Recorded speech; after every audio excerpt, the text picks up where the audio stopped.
कामयाबी हासिल कर रहे हैं। लेकिन बाबा साहब डॉक्टर अम्बेडकर के ही उनके चाहे परिनिर्वाण दिवस का कार्यक्रम का आयोजन हो या उनके जन्मदिन का आयोजन, चूंकि 14 अप्रैल में आप जानते हैं कि हम सब लोग करबी में रहते हैं, बड़े स्तर पर वहाँ कार्यक्रम होता है और वहाँ तो 2,500 लोग इकट्ठा होते हैं। हमारा मानना था कि चाहे परिनिर्वाण दिवस में भी गांव-गांव में ऐसे ही जन जागरूकता के माध्यम से हम लोगों को चेतना लानी चाहिए, जिससे बाबा साहब डॉक्टर अम्बेडकर का सपना पूरा हो सके। बाबा साहब डॉक्टर अम्बेडकर का महत्वपूर्ण सपना क्या था? शिक्षित बनो। बाबा साहब डॉक्टर अम्बेडकर ने कहा कि इस दुनिया में, इस मुल्क को अगर जीतना है तो आप लोग शिक्षित हो जाइए। शिक्षा से ही किसी भी व्यवस्था को परिवर्तित किया जा सकता है।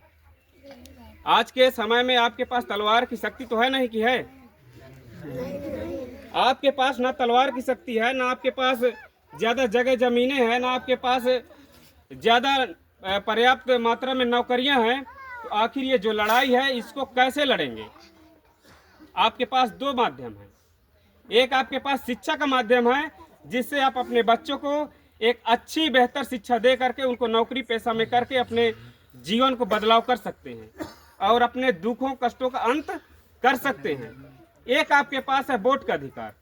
बाबा साहब डॉक्टर अम्बेडकर ने वोट का अधिकार दिया और जब बाबा साहब डॉक्टर अम्बेडकर ने वोट का अधिकार दिया, उसी टाइम जब सदन से बाहर निकल रहे थे तो एक आचार्य कृपालनी थे। तो बाबा साहब डॉक्टर अम्बेडकर उस समय हंस रहे थे। तो बाबा साहब डॉक्टर अम्बेडकर से कृपालनी ने कहा कि डॉक्टर अम्बेडकर आज आप बहुत खुश हैं। तो बाबा साहब डॉक्टर अम्बेडकर ने कहा कि आज मैंने रानी के पेट की नसबंदी कर दी है। क्या कहा? बाबा साहब डॉक्टर अम्बेडकर ने कहा कि आज मैंने रानी के पेट की नसबंदी कर दी है और मैंने अपने समाज को वोट का अधिकार दे दिया है और ये समाज मेरा तय करेगा कि कैसे इस देश का राजा बनेगा, बैलेट पेपर से इस देश का राजा बनेगा। तो उन्होंने कहा कि ये समाज तुम्हारा लाचार है, गरीब है और ये बिक जाएगा। ये दारू मुर्गा में, बीड़ी सुपारी गांजा भांग में, धोती साड़ी में, चावल में बिक जाएगा। ये बताइए समाज बिकता है कि नहीं बिकता? बाबा साहब डॉक्टर अम्बेडकर ने वोट का अधिकार आपको किस लिए दिया? ना बिकने के लिए दिया। और बाबा साहब डॉक्टर अम्बेडकर ने कहा कि आपके दुखों का, कष्टों का, समस्याओं का अगर अंत करना है तो इस वोट के महत्वपूर्ण जो अधिकार है, इस दुनिया में अगर कोई आपसे किसी चीज के लिए झुक रहा है, चाहे बड़े बड़े राजा हों, चाहे रजवाड़े हों, चाहे अपने आप को महाराज हों, चाहे अपने आप को ठाकुर साहब हो, कोई भी हो, सिर्फ चुनाव के समय में आपके पैरों के तले झुकता है। बाकी दुनिया में किसी चीज के लिए आपको नहीं झुकेगा। उसके पास हर एक व्यवस्थाएं हैं।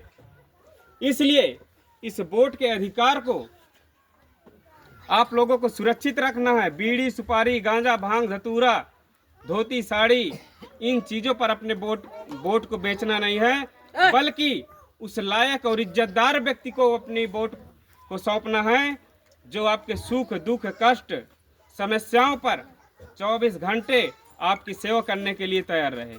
कैसा? मानव काशीराम साहब कहते हैं कि वोट को अपनी बेटी की तरह रक्षा करनी चाहिए। कैसे? मानव काशीराम साहब कहते हैं कि जिस प्रकार से एक व्यक्ति अपने लड़की की शादी करने के लिए एक अच्छा लड़का चुनता है, कैसा लड़का? अच्छा लड़का चुनता है और वो देखता है कि मेरी लड़की को ये अच्छे से रख पाएगा कि नहीं रख पाएगा, इसको खिला पाएगा कि नहीं खिला पाएगा, इसका धंधा व्यवसाय में इसका मन दिमाग लग रहा है कि नहीं लग रहा है। भाई आप लोग ऐसे फेंक नहीं दोगे कोई दारूबाज हो और आप देखने गए दारू पियो धूत था, फिर आपने लड़की की शादी कर दिया।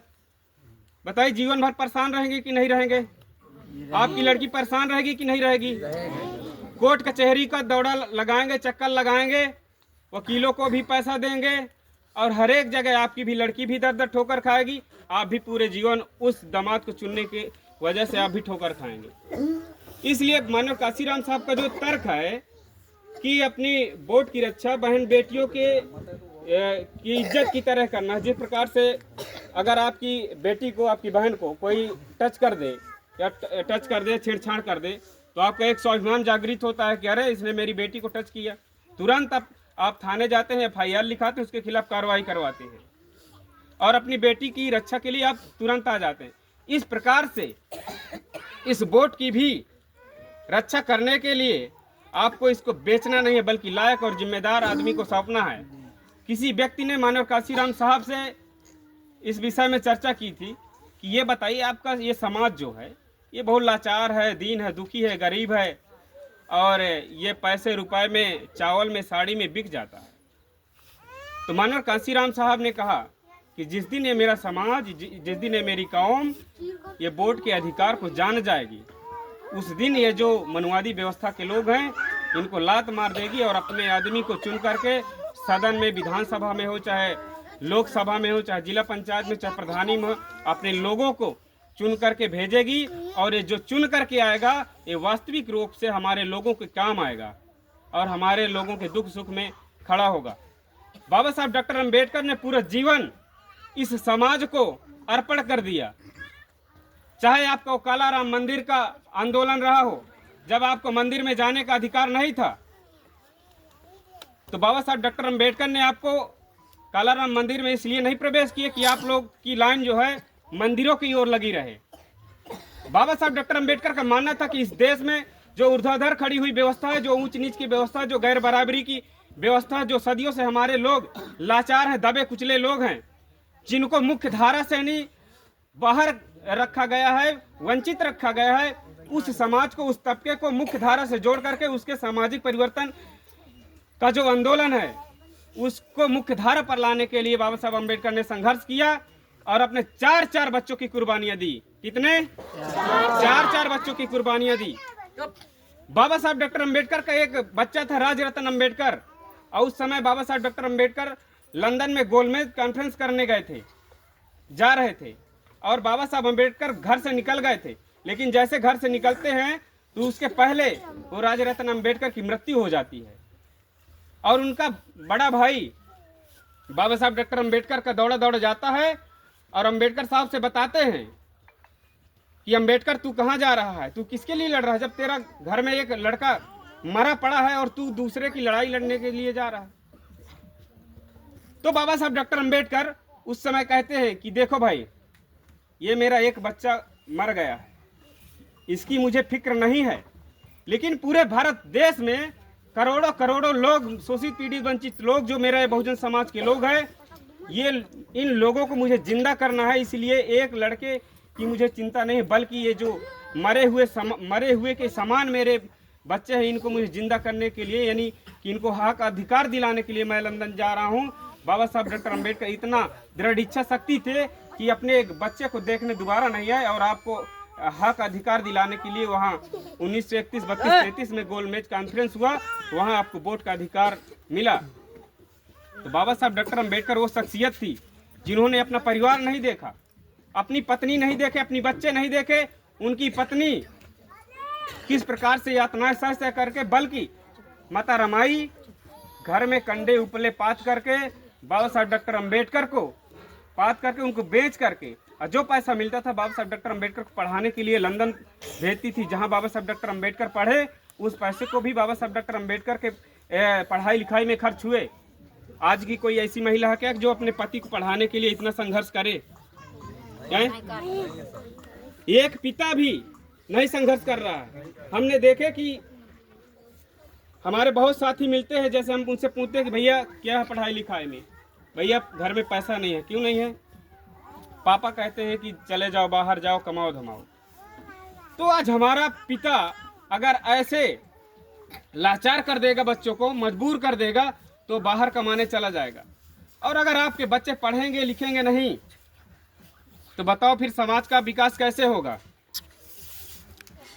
इस दुनिया में बाबा साहब डॉक्टर अम्बेडकर ने कहा कि शिक्षा वह शेरनी का दूध है, जो जितना पिएगा उतना दहाड़ेगा। लेकिन हमारा समाज दूध नहीं पीता भैया। क्या पीता है? दारू पीता है। दारू पी के शाम को आकर के घर में क्या करता है? तांडव करता है। क्या करता है? तांडव करता है। पत्नी से झगड़ा करेगा, बच्चे को मारेगा, पीटेगा, पड़ोस में गाली गलौज करेगा, अभद्रता करेगा। अगर ऐसा समाज बना तो आपकी कैसे प्रगति होगी इस देश में? होगी क्या प्रगति? है? आपको क्या पीना है बच्चों? दूध पीना कि दारू पीना है? दूध के फायदे जानते हो? दूध से आपकी सेहत बनेगी, आपका दिमाग मजबूत होगा, आपकी स्ट्रांग होगी, आपकी इच्छा शक्ति बढ़ेगी। और दारू पीने से क्या होगा? नुकसान होगा। क्या होगा? और हमारा आदमी जानते हुए भी कि दारू पीने से नुकसान है, लेकिन फिर भी दारू पीता है। राजश्री के पुड़िया